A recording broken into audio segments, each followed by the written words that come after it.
Um, Hi guys, आं दिनै मोनसे गोदान भिडिअ लाना फैदों। बे भिडिअआनो जाहैबाय वेबसाइट बानायनानै मा रोखोमनि फैसा खामायनो हायो। आथिखालाव डिजिटेल मार्केटिं बिराद पपुलार जागासिनो दङ। मानसिफ्रा गोबां टेकनिक बाहायनानै अनलाइन फैसा खामायगासिनो दङ। बेनि गेजेराव वेबसाइट बानायनानै मा रोखोमै आर्निं खालामनो हायो अनलाइन, बेनि सोमोन्दै आं दिनै मोनसे भिडिअ खालामदों। बे भिडिअआवहाय आङो कभार खालामगोन वेबसाइट डिजाइनिं फ्रियाव, बिल्कुल फ्रि, थाइसेबो थाखा होनाङा।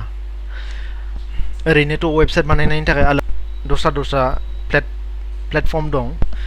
बाट फ्रि होननाय मोनसे जिनिस दं जाय गुगोलनिनोखा आरोखि। गुगोल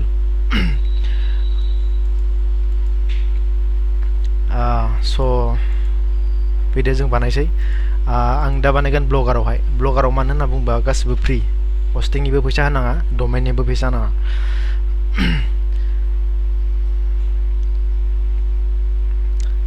मोनसे खोथाया बेनो जाबाय आरोखि ना, मोनसे ब्लगाराव बानायोब्ला बे साब डमेन थाफायो। बाट नों साब डमेनखौ रिमुभ खालामनो थाखाय नोङो जेन'बा गावबागाव एक्सट्रा डमेन बायनांगौ, जेरै गडाडिफ्राव बायनो हायो, बिग रकफ्राव बायनो हायो। 400-500 मोनो बिग रक, 399 आव मोनो .com। गडाडियावबो मोनगोन नोङो,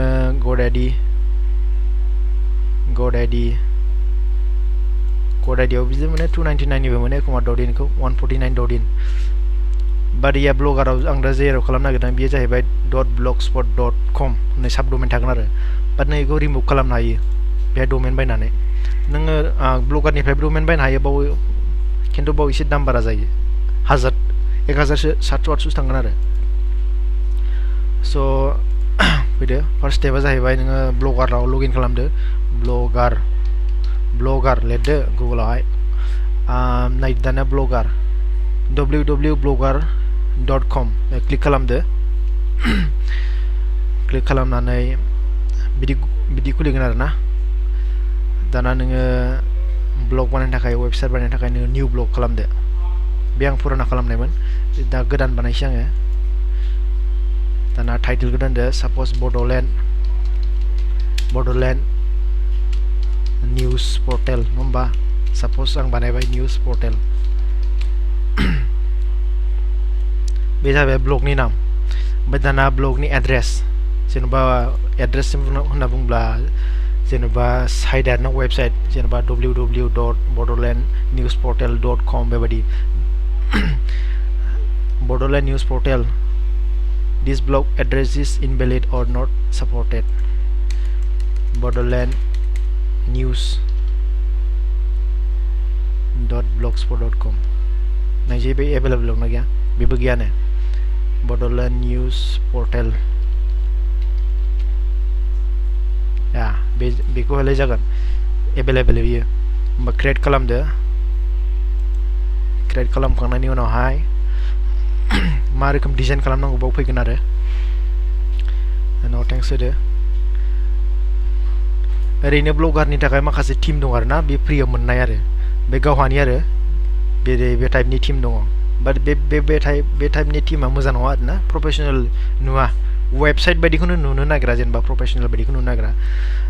साप'ज आं मोनसे देखायनोसै, नैबेखौ इउज खालामनानै देखायनोसै आङो, एप्लाइ खालामनानै। एप्लाइ जाबाय, नायदो बेयाव निउस वेबसाइट बायदिखौ नुवाखै ना, नुवा आरो ना, बेखौ बड'लेण्ड निउस पर्टेल। साप'ज आं मोननैसो आर्टिकेल होनोसै आरो ना, आर्टिकेल लिरनोसै आङो, निउस, जेनेबा आङो एसे एग्जाम्पलनि थाखाय आं दस्रानिखौ कपि खालामसै आरो ना। बाट नोंसोर कपि खालामनाङा मालायनिखौ। कपि खालामनाया माने इलिगेल खामानि बेफोरो। जास्ट आं नोंसोरनो फोरोंनायनि थाखाय आरो ना, ब्लग पस्ट खालामनो फोरोंनायनि थाखाय, जेनेबा जास्ट मोनसे मोननै आर्टिकेल बानायनानै आङो दिन्थिगोन आरो ना। निउ इन्डिया इन्सुरेन्स कम्पानि, साप'ज आं बेखौनो हमनानै लाबाय, बे टाइटेल लाबाय आर्टिकेलनि। बिनि आन्दाराव गोबां बाथ्रा दङ आरो, नैबे साप'ज आं बेखौ आङो कपि खालामबाय सरि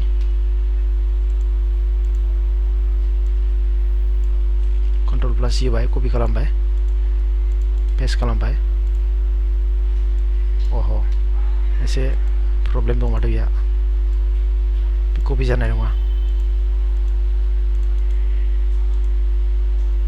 बे जाहैबाय कपि जाया चलो जों दस्रा आर्टिकल बानायनोसै इकोनॉमिक टाइम जस्ट ये दिन्थिनायनि थाखायसो आरोना नोंसोर कपि खालामनाङा गावबा गावनि वेबसाइटआव मालायनिखौ कपि खालामनानै गावनियाव पाब्लिश खालामनाङा कपिराइट होननाय मोनसे जिनिस थायो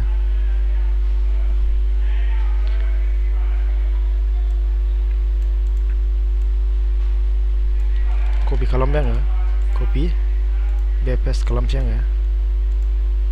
जाबाय ना होमबा दानि सायाव नों मोनसे इमेज होदो आरोना मोनसेसो ओरैनो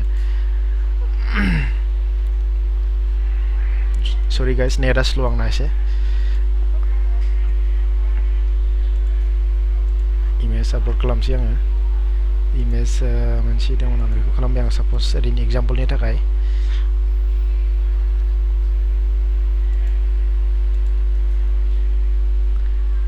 दाना बेखौ लास्ट पाब्लिश खालामदो आरोना पाब्लिश खालामबाय जाबाय बियो दाना नों नायदोहाय माबायदि नुदों नोंनि ब्लगखौ नोंनि वेबसाइटखौ बिदि नुबाय आरोना हाजारखि कास्टमाइज खालामा हाजारखि डिजाइन खालामा मानो बेखौ बे गावहानि थाखानाय टीमा मोजां नङा आरोना मोजां नुवा स' जों बेखौ प्रफेसनेलि खालामनो थाखाय आरोना जेरै बेफोरबायदि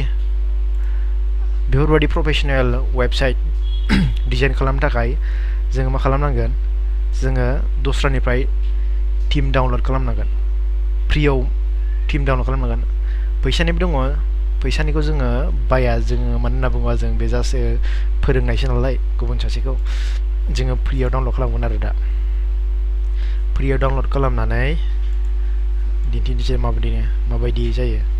बेयाव लिरदो दाना जोङो फ्रियाव टीम डाउनलड खालामनो थाखाय जों थांगोन गुगोलाव लिरदो फ्रि रेस्पन्सिभ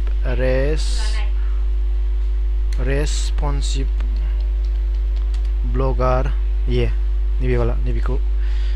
ब्लगार टेमप्लेट्स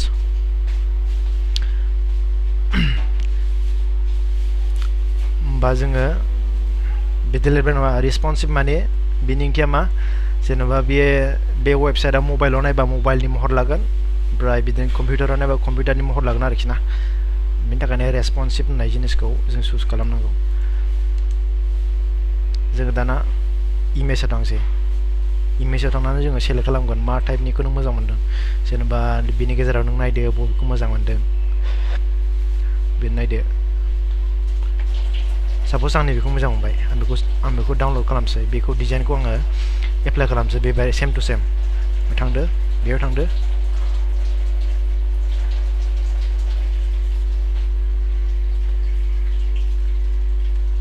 बोरैबाय थाखो नैबेनो more info and download खालामदो ओरैखौ जोङो मा खालामगोन जोङो फ्रि भार्जनखौ डाउनलड खालामगोन मानो होनना बुङोबा जोङो फ्रियावसो खालामगोन नालाय फैसा होआ बेखौ बायोबा जाहैबाय $9.95 बिदिनो दा $95 बेसेबां जायो इन्डियान रुपिसाव कारेन्सि कन्भार्टर इन्डियान रुपिसाव बेसेबां जायो 9.95 748.06 इन्डियान रुपिसाव बेसेबां बायनांगौ जायो आरो नों बायोबा बाट जों बायाना जोङो फ्रियावसो खालामगोन स' फ्रियाव डाउनलड खालामदो डाउनलड जाबाय फोल्डाराव थांदो फोल्डाराव फैबाय बेखौ दाना एक्सट्रेक्ट खालामदो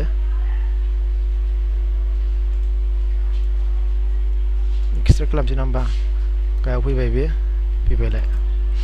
बेनिफ्राय जों माबे फाइलखौ मोनसेखौ जोङो आपल'ड खालामनांगौ बेयाव दाना नायदो बेयावथ' अनेक फाइल दङ बिनि गेजेरावहाय नैबेखौ खालामनांगौ जोङो नैबेखौ खालाम XML होननाय लिरनाय थागोन XML डकुमेन्टखौ जोङो आपल'ड खालामनांगौ स' आपलोड खालामनो थाखाय जोंनो बेखौ नांला जों डाउनलड खालामखांबाय नङा होमबा बेखौबो नांला जोंनो बेखौबो नांला डाउनलड खालामखांबाय नङा होमबा दाना बेखौ आपलोड खालामनो थाखाय जों बहाय थांगोन टीमाव थांसै नङा होमबा टीमाव थांबाय टीमाव थांनानै नैबाव थांबाय बेकआप एन्ड रेस्ट'राव थांबाय दाना नोङो बबे फाइलखौ आपलोड खालामनो नागिरदों चुज फाइल जोङो डाउनलड खालामदोंमोन नङा होमबा नैबे नङा होमबा नैबे मोनसेमोन XML क्लिक खालामबाय ओपन खालामबाय आपलोड खालामदो दानिया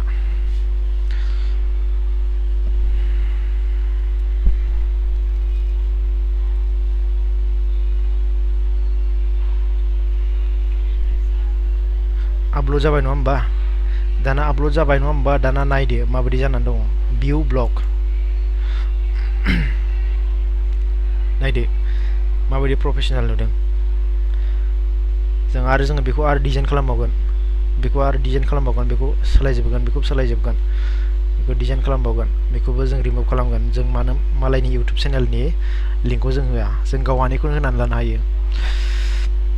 नङा होमबा मोनसे खोथाया जाहैबाय नैबे जेब्ला जों फैसा होनानै बायो नैबे जिनिसा नोंनि जागोन आरो नों बेखौ एडिट खालामनो हागोन दाथ' जों बेखौ एडिट खालामनो हाया जों बेखौ एडिट खालामनो हाया बे रोखोमैनो थागोन आरो जेब्ला नों $9.95 होनानै फैसा होनानै बायगोन बियो रिमुभ जागोन बिनि जायगायाव नोङो कपिराइट थागोन आरो गावबा गावनि नामनि ओमफ्राय डिजाइन बाय नों लिरना लादो गावबा गाव नामनि जोंनो फ्रियावसो खालामदों नालाय जोङो बेखौ डिजाइन खालामसै नङा होमबा नुनायाथ' बेबायदि नुबाय जोङो बेखौ ओरै लिरस्लायजोबगोन नङा बर'निबो लिरनो हायो बेखौ प्रब्लेम जाया जेबो बर'नि लिरबाबो देखो बेहाय एड्स लागायनायनि मोनसे स्पेस दं एड्सखौ जोङो बे गेजेर लागायनो हायो ओरै साइडआवबो लागायनो हायो गिबियावनो जों मा खालामगोन गिबियावनो जोङो नैबे जिनिसखौ जोङो सेट खालामग्रोगोन माबेलाय हम रिपर्ट भिउस जोङो एडिट खालामनो थाखाय बहाय थांगोन नैबिथिं थांगोन रिपर्ट भिउस नङा होमबा रिपर्ट भिउस जों बेखौ रिमुभ खालामगोन रिपर्ट भिउस रिमुभ खालामखांनायनि उनाव बेखौ सेभ एरेन्जमेन्ट खालामदो दाना नायदो खारदोंना खाराखै बियो खारबाय नङा होमबा आरो जों बेखौबो रिमुभ खालामगोन हम होननाय जिनिस दङ आबाव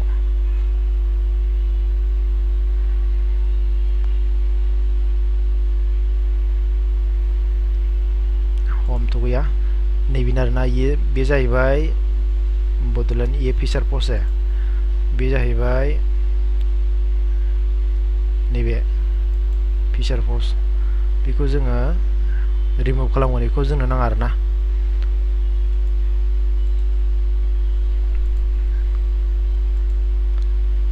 लासै लासैनो सोलोंगोन स्टेप बाय स्टेप बेबो रिमुभ जाबाय नङा होमबा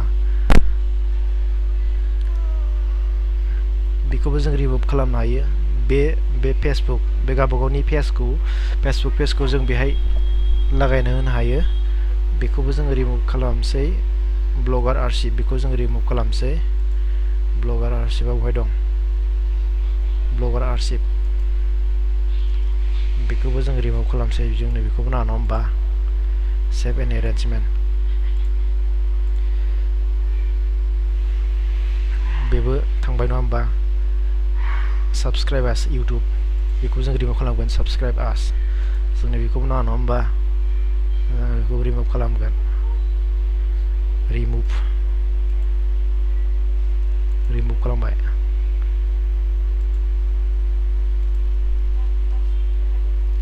रिमुभ जाबाय नङा होमबा बेबो बेखौ नांनाया नांगौ जोंनो बेखौ दोनथ'नोसै बेनि रिसेन्ट फिचार पस्ट बेनि गोजौआव सार्चनि गाहायाव मा दं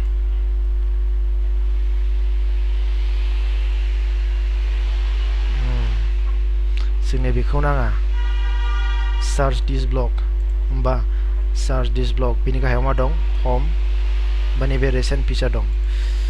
सार्च दिस ब्लग नैबे जिनिसखौ जोंनो नाङा रिमुभ बेखौ जोंनो नाङा बेखौबो जोंनो नाङा 7 arrangement dan rokhom jana dong bloga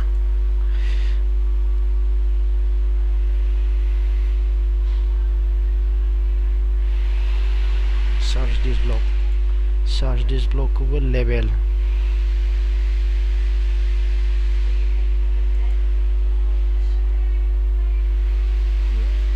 एक मिनिट बेखौबो जों रिमुभ खालामनांगौ दोनथ'नोसै बेखौ जों मोनसे पोस्ट होनानै नायबावसै ना होमबा मोनसे जाबाय आरो मोनसे पोस्ट होनानै नायबावसै जोङो मोननै मोनथाम खालामनानै एसे मोजां नुनायनि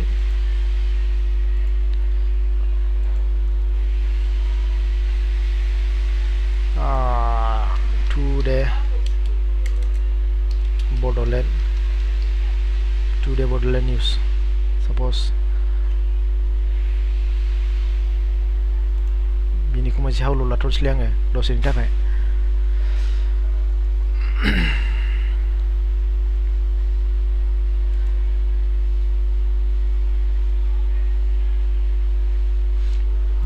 जोङो बेखौ हावल लाथ'बाय नङा होमबा हेडलाइनखौ जों कपि खालामबाय हेडलाइन कपि खालाम निउ पस्ट फैबाय निउ पस्ट फैनानै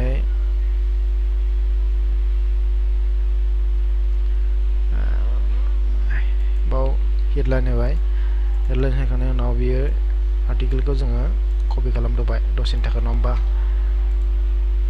कपि खालामबाय बिनि गेजेरावहाय मोनसे इमेज लागायनोसै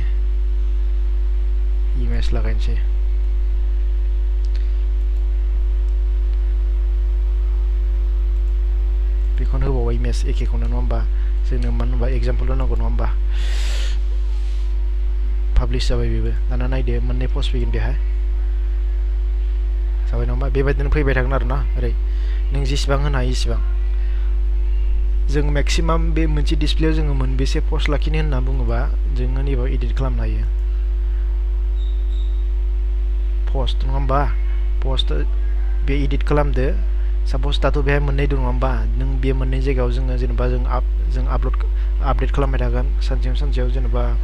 सानसेयावनो मोनबा 10ता बेबायदिनो बेहाय नों मोनबेसे दिन्थिनो बे साइडआव बेखौ नोङो नैबेहाय सेट खालामनो हायो आरोना एडिटआव थांदो number of first on main page बाव 7ता दं 7तायाव नोङो जेनेबा 10ताखौनो हमना लादो 10ता होगोन आरोना नोङो सानफ्रामबो 7 एरेन्जमेन्ट खालामबाय बेथ' जाबाय नङा होमबा दाना मेन खामानिया फैदो मेन खामानिया जाहैबाय स' गाइस जोंनि मेन खामानिया जाहैबाय बेखौ मडिफाइ खालामनाय नङा होमबा जोंनि नांगौखिनि जोंनि नांगौ बायदि खालामना लानाय नङा होमबा जों दाना बेखौ लिरस्लायनोसै आरोखि बेखौबो जोङो लिरस्लायनांगौ बेखौबो जोङो लिरस्लायगोन एक्चुअली बियो लिरस्लायनाय नङा बियो बे इमेज जोङो बेखौ रिमुभ खालामगोन बेनिफ्राय सुरबार खालामसै नङा होमबा बेथ' थिगानो दं बेखौ सोलायनाङा जों बेनिफ्राय सुरबार खालामसै लेआउटआव थांबाय हिडार लेआउटआव थांबाय मेन मेनु हिडार बेनोमोन आं खिथानाय इमेजआ बेखौ दाना रिमुभ खालामसै जोंना दाना बे नुजासिगोन आरोना Bodoland news portal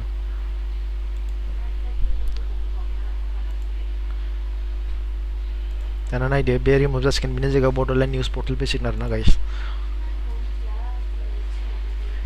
Bodoland news portal बेखौ नोङो गावबागाव लग' माने इमेज खालामनानै आरामसे नोङो बेयाव आपल'ड खालामनो हायो आरोना लग' खालामनानै जेरै बेबादि फार्स्ट पस्ट गावबागाव लग' बिदि खालामनो हायो आरोना बेबादि बेथ' जाबाय नङा होमबा दानिया फैदो नैबेखौ बेखौ दाना मडिफाइ खालामसै नङा होमबा जों बेखौ आलदा खालामगोन आरोना लार्निं ब्लगिंखौ सोलायगोन जोङो दस्रा आइटेमाव सोलायनोसै जोङो एजुकेसनाव सोलायनोसै learning blogging education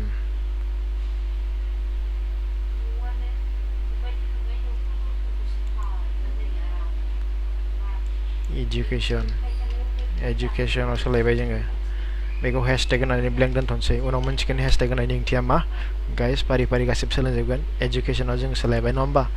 दाना नायदो 7 एरेन्जमेन्ट बे एजुकेशन जासिगोन एजुकेशन जाबाय नङा होमबा बे डकुमेन्टेशनखौ जोङो मा खालामगोन बेखौ जों चेन्ज खालामगोन डकुमेन्टेशनखौ जोङो मा खालामगोन डकुमेन्टेशनखौ जों मा खालामगोन जों बिनि सब केटेगरिखौ नाङा जों डिलीट खालामगोन गोदोनथार जायो जोङो बिनिफ्राय फैसै गाइस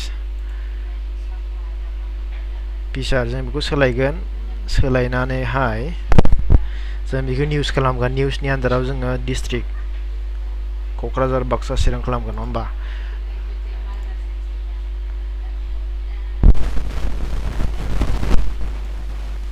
दाना जों बेखौ क'क्राझार खालामसिगोन नायदो गाइस क'क्राझार होमबा हेशटेग ब्लेंक 7 सेव खालामबाय सरि गाइस बे नङामोन क'क्राझार इसको बाक्सा खालामसै दाना बेखौ क'क्राझार बाक्सा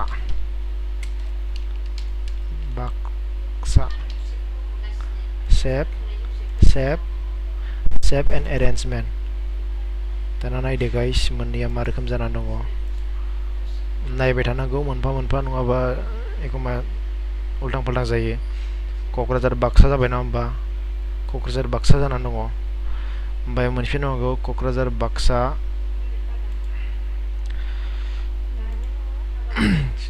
बेखौ जोङो निउसआव खालामसै बावदोंसो आं गाइस बेखौ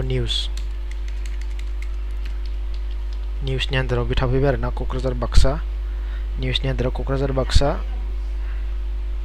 बाक्सानि जायगायाव चिरां लिरसै आरोना बेखौ चिरां लिरबाय आङो जाबाय ना होमबा चिरां 7 एरेन्जमेन्ट नायदो गाइस मा रोखोम जानानै दङ चिरां जाबाय ना होमबा चलो बे जाबाय दाना बेखौबो सोलायनोसै जोङो बेखौ सोलायनोसै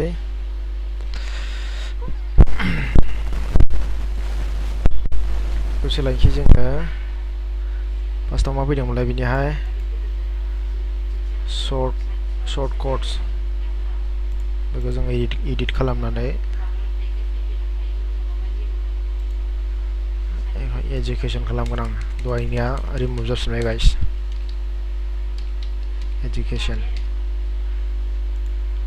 बेखौ हेशटेग खालामबाय ब्लेंक दोनथ'बाय उनावहाय गावबागाव लिंक होगोन आरो एजुकेशन होबाय गाइस प्रब्लेमा जालायबाय नै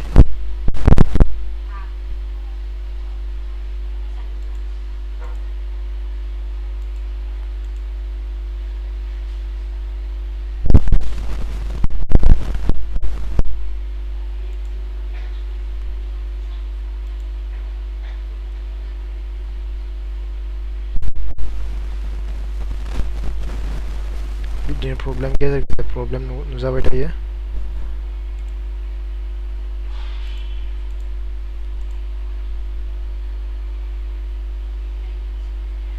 documentation and download this template बे मोननैखौ डिलीट खालामसै दहाय खालामनायमोन बियो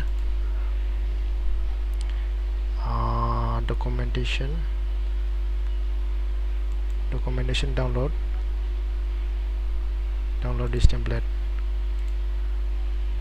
7 arrangement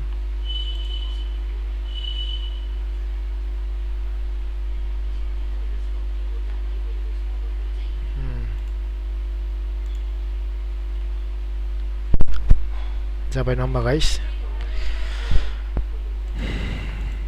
सो निउसनि आन्दाराव फैबाय बेसेबां एजुकेशन साइड मेप जों बेखौ गावबागाव आलदा आलदा नामाव लिरस्लायनोसै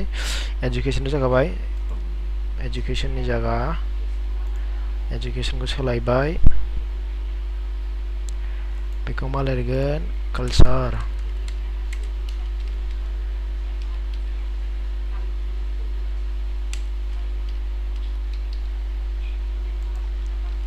कालचार लिरबाय नङा होमबा 7 arrangement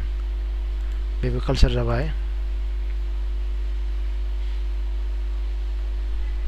कालचार जाबाय नङा होमबा दाना बेखौ सोलायनोसै जोङो कालचार बेखौ मायाव सोलायगोन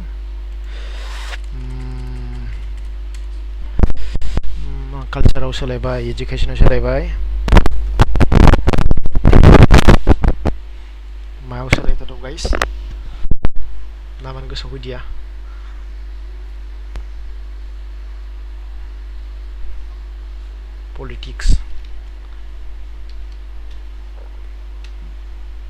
पलिटिक्सआव होथ'बाय आङो सेभ खालामबाय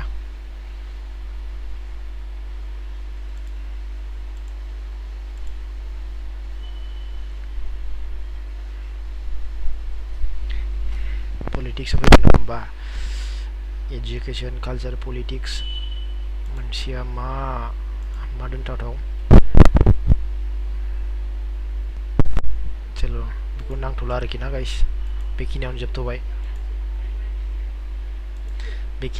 ना जों नांगौखिनिखौ बेखिनियावनो साप'ज जोङो फोजोबबाय आरोखि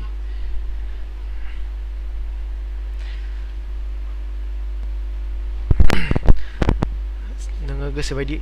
बारायनानै लानो हायोना बेखौ नों जेसेबां नांगौ एसेबां स' जेब्ला जोङो पलिटिक्सआव क्लिक खालामगोन अब्ला गासिबो पलिटिक्सनि आर्टिकेलफ्रा फैजोबनाय जानांगोन आरोना बेखौ बोरै खालामनो होनबा बेहाय खालामगोन जोङो पस्टआव थांबाय नङा होमबा पस्टआव थांबाय साप'ज जोङो बेखौ पलिटिक्सआव खालामसै लेबेल खालामगोन जोङो मोनसे लेबेल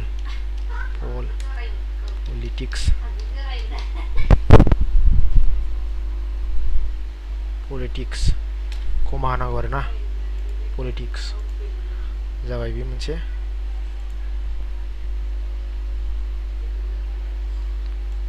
पलिटिक्सआव फैबाय नङा होमबा गाइस पलिटिक्सआव फैबाय नङा होमबा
So guys, दाना जाबाय जेब्लानो जों पलिटिक्सआव क्लिक खालामो अब्ला पलिटिक्सनि गासिबो रिलेटेड आर्टिकेलआ फैजोबनांगौ। जेब्ला कालचाराव क्लिक खालामो गासिबो कालचारनि आर्टिकेलआ बेयाव फैजोबनांगौ। एजुकेशनाव जेब्ला क्लिक खालामो गासिबो एजुकेशननि आर्टिकेलआ बेयाव फैजोबनांगौ। निउसनि सिङावहाय क'क्राझाराव जेब्ला क्लिक खालामो गासिबो क'क्राझारनि निउसआ जेब्ला जेसेबांनाखि दं गासिबो बेयाव फैजोबनांगौ। बे रोखोम खालामनो थाखाय जोङो मा खालामगोन, लेआउटआव थांदो, लेआउटआव थांनानै जाहैबाय सरि गाइस पस्टआव थांनो जाहैबाय, पस्टआव थांनानै जों मोनसे लेबेल खालामगोन। पलिटिक्सनि मोनसे पलिटिक्सनि मोनसे लेबेल खालामबाय नङा होमबा। पलिटिक्स बे आर्टिकेलखौ पलिटिक्सनि आन्दाराव सोबाय, बेखौ पलिटिक्सनि आन्दाराव सोनाय जाबाय नङा होमबा गाइस। पलिटिक्सनि आन्दाराव फैबाय बे।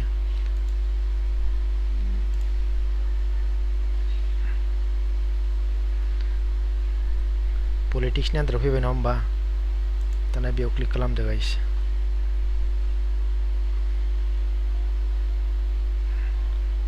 बेयाव लेबेल फैबाय नङा होमबा। बे लेबेलखौ जों क्लिक खालामनानै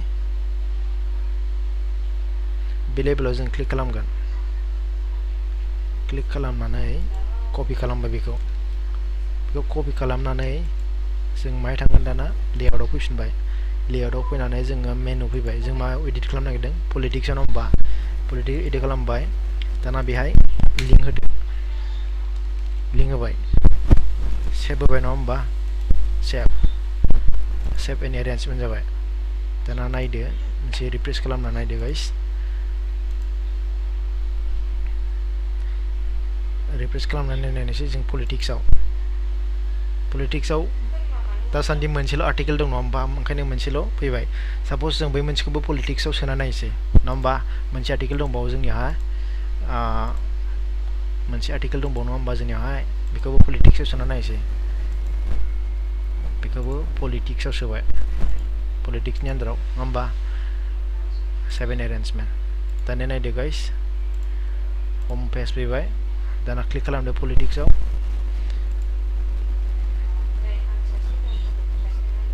पलिटिक्स फैबाय, मोननैबो पलिटिक्सआव फैबाय नङा होमबा। बे रोखोमै जों खालामनो हायो आरोखि ना।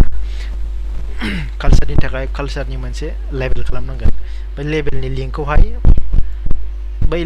लिंकखौहाय फैनानैहाय नैबेहाय कपि पेस्ट फैनांगोन आरोना। जेनेबा नोङो कालचारनि लिंकखौ, बे कालचारनि लेबेलनि लिंकखौ बेहाय कालचाराव पेस्ट खालामनांगोन। जेरै आङो पलिटिक्सनि लेबेलनि लिंकखौ पलिटिक्सआव सोनानै दोनदों बेबायदि। साप'ज मोनसे आर्टिकेल बानायबावनोसै गाइस, बिराद खम जाबाय बियो, बेजों बुजिया जानो हागौ मानसिफोराहाय। साप'ज मोनसे आर्टिकेल बानायबावनोसै आङो, बेखौ मानि गेजेराव लाबोगोन आङो। साप'ज बेखौ आं कपि खालामबाय,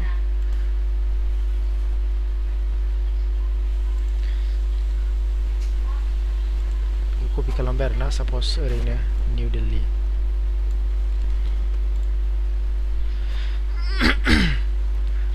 नङा होमबा।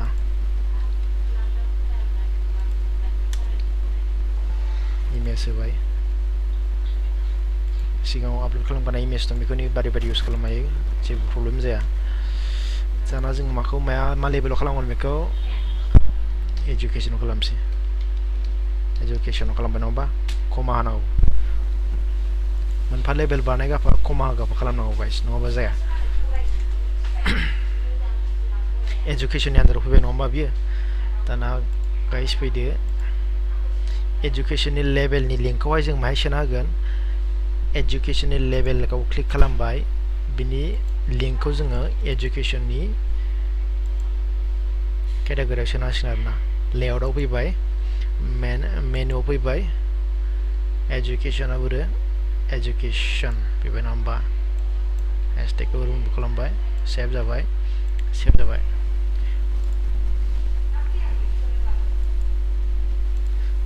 दाना नायदो गाइस, जेब्लानो जों एजुकेसनाव क्लिक खालामगोन, एजुकेसननि गासिबो आर्टिकेला फैजोबगोन आरोना, जेसेबांनाखि दंबावो हाजार। थिग बेबायदिनो बेनाबो बेबायदिनो जागोन आरोना,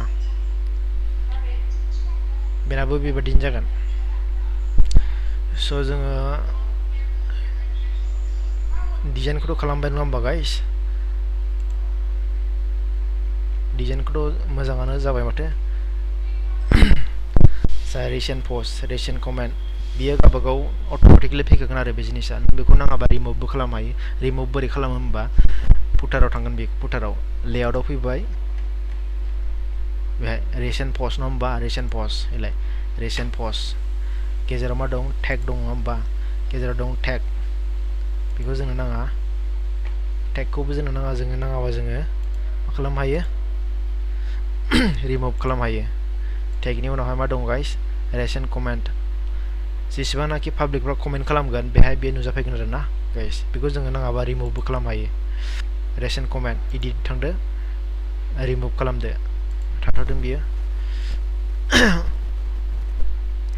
जाबाय आरो ना आरो मोनसे खोथाया जाहैबाय गाइस नैबाव मोनसे बिराद इम्पर्टेन्ट जिनिस दङ गावबागाव जेनेबा नोंहा टुइटार एकाउन्ट दं टुइटार एकाउन्टनि लिंकखौ बेयाव सोनानै होदो फेसबुकनि लिंक फेसबुक पेज दं बिनि लिंकखौ बेयाव सोनानै होदो इन्स्टाग्रामनि एकाउन्ट दं इन्स्टाग्रामनि लिंक एकाउन्टखौ बेयाव सोना होदो बेबायदिनो इउटुबनि लिंक बेयाव सोनानै होदो बिदि खालामनो हायो आरो ना मारै सोना होनो हायो होमबा साप'ज नोंहा इउटुबनि लिंक दं नङा होमबा बेहाय बेखौ बहाय मोनगोन होनना बुङोबा सबसे गाहायाव मोनगोन इलाय फुटार ससियेल मिडिया बेहाय मोनगोन आरो ना ससियेल मिडिया आइकन बे क्लिक खालामदो क्लिक खालामनानै नोंहा मा दङ इउटुब नङा होमबा इउटुबनि लिंकखौ बेहाय सोनानै होदो नङा होमबा जेरै आं बै लेबेलखौ कपि पेस्ट खालामदों बेबायदि बेहाय इउटुबनि लिंकखौ सोनानै होदो सेभ खालामदो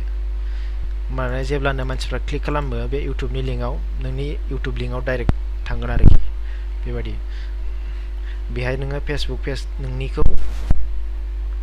गावनि फेसबुक पेजखौ होनानै लानो थाखाय मा खालामगोन नोङो बेहाय थांदो गाइस लेआउटआव थांदो लेआउटआव थांनानै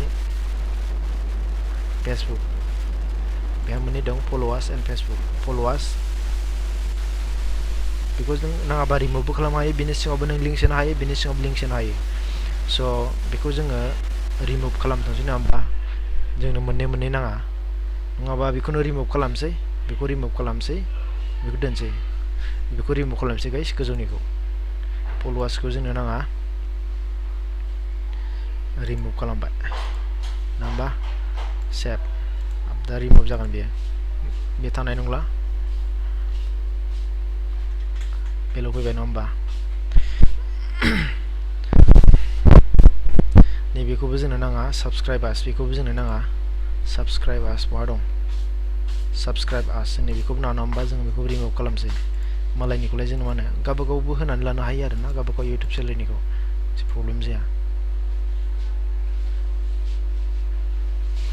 आरसि ब्लक जोंनो बेखौबो नाङाबा जोङो बेखौ रिमुभ खालामनो हायो रिमुभ नङा होमबा नांगौबा जों एड खालामनानैबो लाफिननो हायो जेबो प्रब्लेम जाया जाबाय ना होमबा दानिया जों बेहाय बोरै जोङो फेसबुक पेजनि बोरै लिंक होगोन दाना गाइस बेयाव थांदो फेसबुकाव थांनानैहाय मोजाङै नायनांगोन आरो गाइस बेहाय फेसबुकनि पेजनि लिंक दं बेलाय http www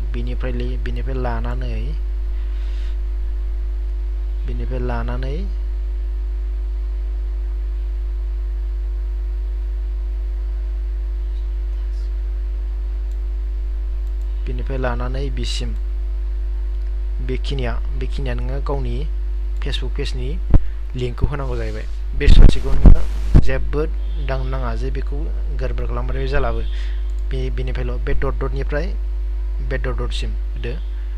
सेभ खालामदो नङा होमबा सेभ खालामदो साप'ज आङो रावनिबोथ' होनो हायाबा एग्जाम्पल सल' गाइस बेखौ दोनथ'दो नैबेखौ जोङो रिमुभ खालामनांगौ लेभेलनि गाहायाव मा दं पपुलार पस्ट पेज नैबेखौ जोङो रिमुभ खालामनांगौ जोङो बेखौ नाङा जों बे हमखौ जोङो नुबाय थादों नङा होमबा जोङो बेखौ नाङा बेयाव हम नुनाय नंला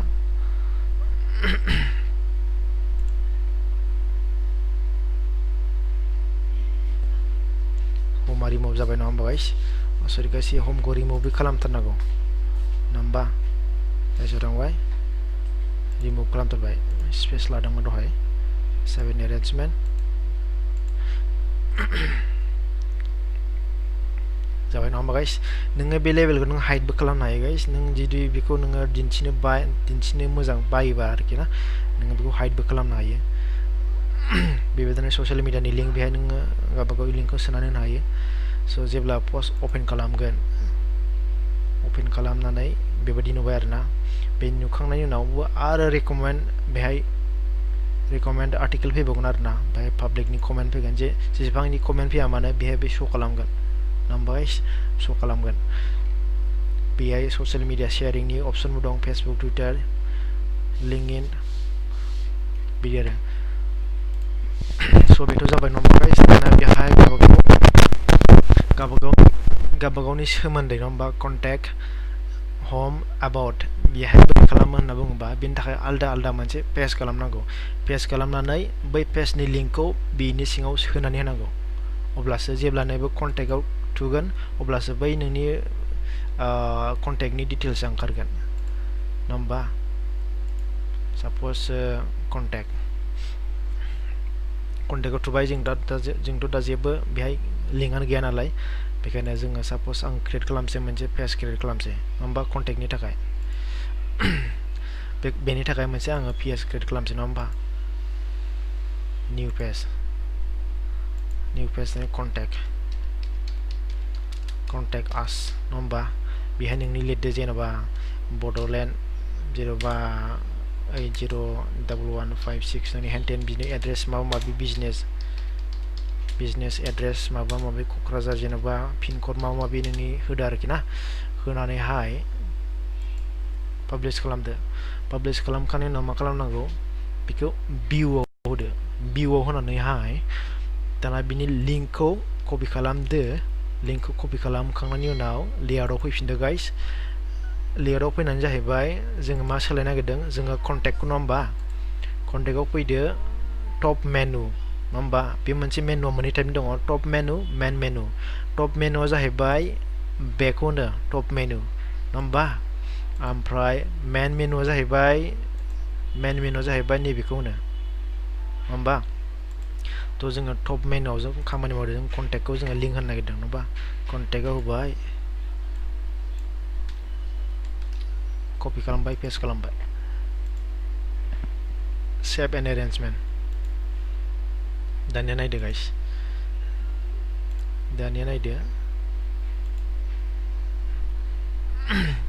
बेयाव हमा मोननै जाना दंना बेखौ रिमुभबो खालामनो हायो जेनेबा कन्टेक्टआव जोंनो क्लिक खालामबाय नङा होमबा बेलाय कन्टेक्टआव नुजाजोब्बाय आरो मोनसे खोथा नोङो बेखौ डिसेबलबो खालामनो हायो मा बुङोबा मारैहाय पेजाव थांदो एडिट खालामनो जाबाय सेटिंआव अपसनाव बेहाय होदो don't allow show' existing don't allow hiding don't allow show' existing बेहाय होदो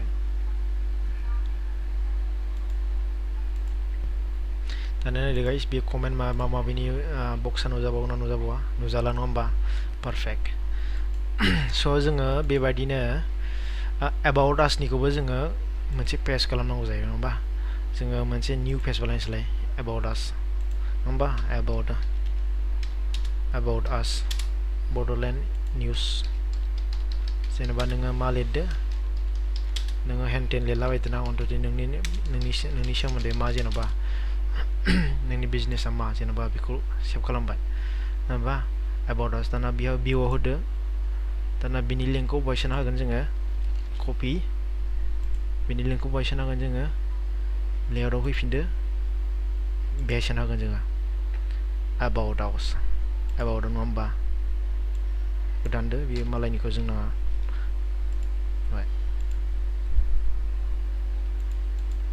सेभ एन्ड एरेन्जमेन्ट दानिया जेब्लानो मानसिफ्रा एबाउटआव क्लिक खालामगोन नोंनि सोमोन्दै गासिबो नोंनि बिजनेसनि सोमोन्दै मिन्थिगोन आरो लिरनायखौ नुगोन गासिबोलाय बड'लेण्ड निउस 1 2 3 कमेन्टखौ नों हाइड खालामनो हागोन जेरै आं खालामदोंमोन थांबाय एडिटआव थांबाय सेटिं अपसनाव थांबाय डोंट अलाउ होबाय नङा होमबा बा आपडेट खालामबाय बेहाय मानसिफ्रा कमेन्ट खालामनो हाला आरोना कमेन्ट बक्सआ श' जानाय नंला बेहाय जाबाय so guys absolutely done नङा होमबा जोङो गासिबो खामानिखौनो दसेनो मावखांबाय नङा होमबा दसेनो मावबाय मोनसे वेबसाइट बानायनो थाखाय दसेल' नांगौ आधा घन्टा 1 घन्टा नङा होमबा आधा घन्टा 1 घन्टाल' नांगौ नैबे बे जिनिसखौ माबोरै रिमुभ खालामनो होनना बुंबा बे जाहैबाय मोनसे एड्सनि थाखाय मोनसे बेयाव स्पेस दङ जेन'बा एड्स नङा होमबा गुगल एडसेन्सनि जेन'बा एड्स मोनो नङा होमबा एड्स डिसप्ले खालामनो थाखाय बे एड्सनि थाखायसो नोङो फैसा खामायगोन आरो नङा होमबा एड्स गैयाबा नोंनि वेबसाइटआ फैसा खामाया साप'ज हमनानै लादो बे मोनसे वेबसाइट नङा होमबा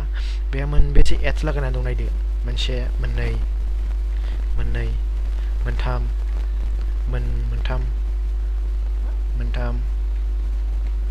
मोनब्रै मोनबा अनलिमिटेड एड्स दंथ' बाहायथ' बेयावथ' बिराद एड्स दङ बे एड्सखौहाय जाहैबाय नोङो दाथ' बे ब्लेंक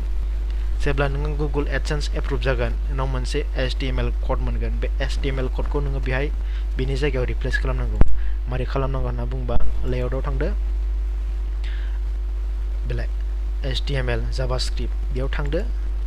बै एडसेन्सनिफ्राय मोननाय क'डखौहाय नोङो बेहाय फुरा कपि पेस्ट खालाम बेखौ रिमुभ खालामदो बै नोंनि आसलिखौ पेस्ट खालामदो होमबानो बेहाय एड्स डिसप्ले जागोन आरो नङा होमबा दाना आं बेखौ रिमुभ खालामबाय ना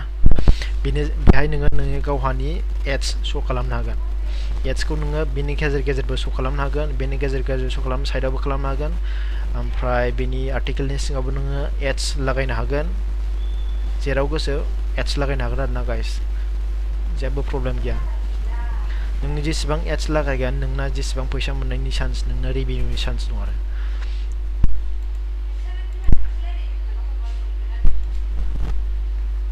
so guys नुबाय प्रफेशनेल वेबसाइट दसेनो माबायदि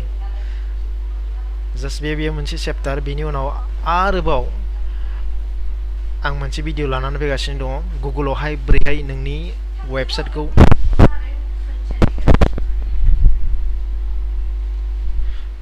वेबसाइटखौ बोरैहाय रेंक खालामनो हायो बोरैहाय नोंनि वेबसाइटआ गुगोलाव सार्च खालामबानो फैगोन जेन'बा बड'लेण्ड निउस जेन'बा बड'लेण्ड निउस लिरबानो फैगोन आरो ना नोंनि वेबसाइटआ आर्टिकेल ब्रेव फैगोन बेहाय बेबादि माबोरैहाय खालामनो हायो बेनि थाखाय आं मोनसे भिडिअ लाना फैगासिनो दं नोंथांमोनहा भिडिअखौ मोजां मोनोबा लाइक खालामदो साबस्क्राइब खालामदो शेयार खालामदो थेंक इउ